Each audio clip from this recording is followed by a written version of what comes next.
Pothalapattu MLA Muralimohan Tirupati press క్లబ్లో media సమావేశంలో మాట్లాడారు. మీడియా మిత్రులందరికీ పేరు పేరున నమస్కారం. ఆంధ్రప్రదేశ్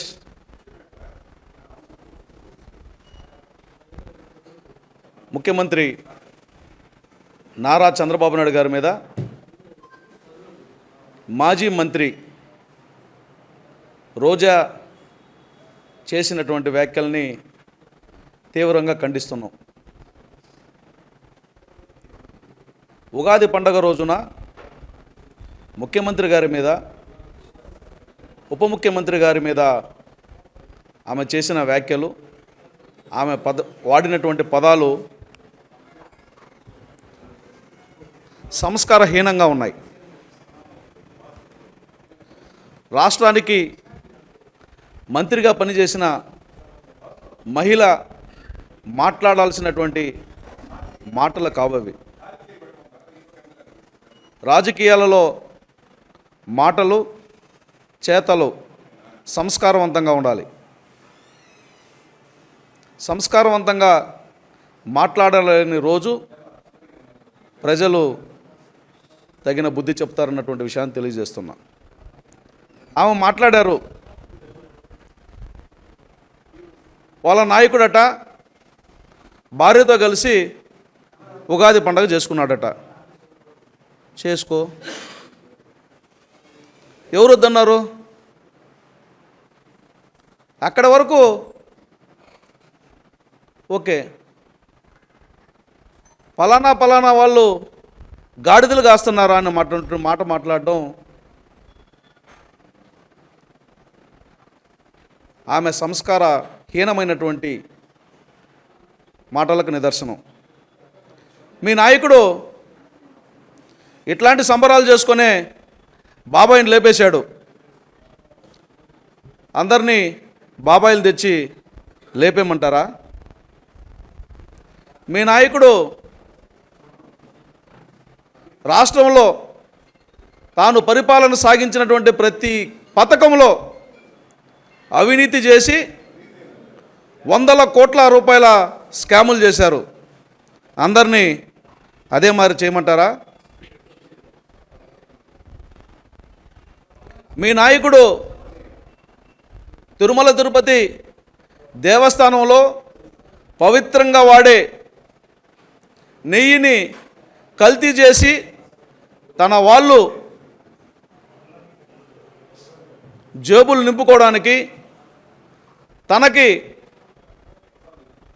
లాభం తెచ్చిపెట్టడానికి ఇష్టానుసారంగా హైందవ మత సాంప్రదాయాలని తొంగలో దొక్కేశాడు. అలా కూడా చేయమంటారా? మీ నాయకుడు మద్యం కుంభకోణం రాష్ట్రంలో బహుశా ఈ ఢిల్లీ ఇతర ప్రాంతాల్లో జరిగినటువంటి మద్యం కుంభకోణం ఒక లెక్క అయితే, ఆంధ్రప్రదేశ్లో జరిగినటువంటి మద్యం కుంభకోణం ప్రపంచంలో ఎక్కడా జరుగుండదు. అలాంటి కుంభకోణాలు కూడా మీ నాయకుడు చేశాడు. వాటిని కూడా చేయమనే మీ ఉద్దేశం. మీ నాయకుడిని దేంట్లో ఆదర్శంగా తీసుకోవాలి? మీ నాయకుడిని ఏ రకంగా ఆదర్శంగా తీసుకోవాలి? సిగ్గు లేకుండా ఒక మహిళ వయ్యుండి కూడా ఇలాంటి మాటలు మాట్లాడడం మంచి పద్ధతి కాదని హితవు పలుకుతున్నాం. రెండవది, మాటకొస్తే ఆమె గాడిదలు కాస్తున్నారా అంటున్నారు. గాడిదలు కాసే అవసరం నీకు త్వరలో రావచ్చు.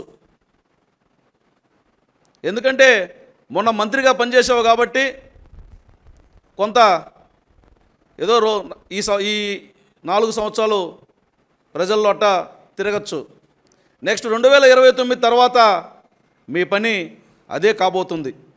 ఎందుకంటే పదే పదే ఒకరి నోట్లో ఒక మాట వస్తుందంటే అది జరిగి తీరుతుంది. మీరు ఎప్పుడు చూసినా, ఎక్కడ చూసినా, ఎవరిని చూసినా ఇదే రకంగా గాడిదలు కాస్తున్నారా అని మీకు గాడిదలు గాయాలన్నటువంటి కోరిక, ఉబలాటం ఎక్కువగా ఉన్నట్టుంది. గాడిదలు మీకు అవసరమేమో. కాబట్టి మీరు గాడిదలు గాయడం ఖచ్చితంగా 2029 తర్వాత ఖాయమన్నటువంటి విషయాన్ని గుర్తుపెట్టుకోమంటున్నా. ఏం మాట్లాడుతున్నారు? హైందవ సనాతన సాంప్రదాయాల గురించి, విధానాల గురించి మీరు నారా చంద్రబాబు నాయుడు గారికి నేర్పడమా? మీరు పవన్ కళ్యాణ్ గారికి నేర్పడమా? సనాతన సాంప్రదాయాల పరిరక్షణ కోసం గలం విప్పినటువంటి నాయకుడు పవన్ కళ్యాణ్ గారు. సనాతన సాంప్రదాయాల పరిరక్షణ కోసం ప్రభుత్వం ఏ రకంగా ఉండాలని దేశానికి చూపించినటువంటి వాడు నారా చంద్రబాబు నాయుడు గారు. మీరు సెట్టింగ్లు వేసుకొని, ఎడిటింగ్లు వేసుకొని, కట్టింగ్లు వేసుకొని ఆఖరికి నిన్న నేను కూడా ఆ వీడియో చూసా. క్షమార్పణ చెప్పాలి. అర్చకులు చెబుతున్నారు, క్షమార్పణ చెప్పినప్పుడు ఇలాగో లేదా లెంపలు వేసుకోవడం జరుగుతుంది. ఆ లెంపలు వేసుకునే సంస్కారం కూడా మీ నాయకుడికి లేదు. కావాలంటే చూడు, నువ్వు అక్కడనున్నా లేకపోతే వీడియో తెప్పించుకునైనా చూడు. జనాన్ని మోసం చేయడం కోసం డిజిటల్ సెట్టింగ్లు వేసుకొని ప్రజల్ని మోసం చేసే అలవాటు మీకుంది. ఏమి చేసినా నిన్ననే ఉగాది పండగని తన కుమారుడితో కలిసి లోకేష్ బాబు ఇంట్లో చేసుకున్నటువంటి వీడియోని, ఫోటోని మీరు చూసే ఉంటారు. ఎందుకంటే ఈ రాష్ట్రంలో ఉన్నటువంటి ప్రజానీకం మమ్మల్ని నమ్ముతోంది. మా నాయకుడు నారా చంద్రబాబు నాయుడు గారిని, పవన్ కళ్యాణ్ గారిని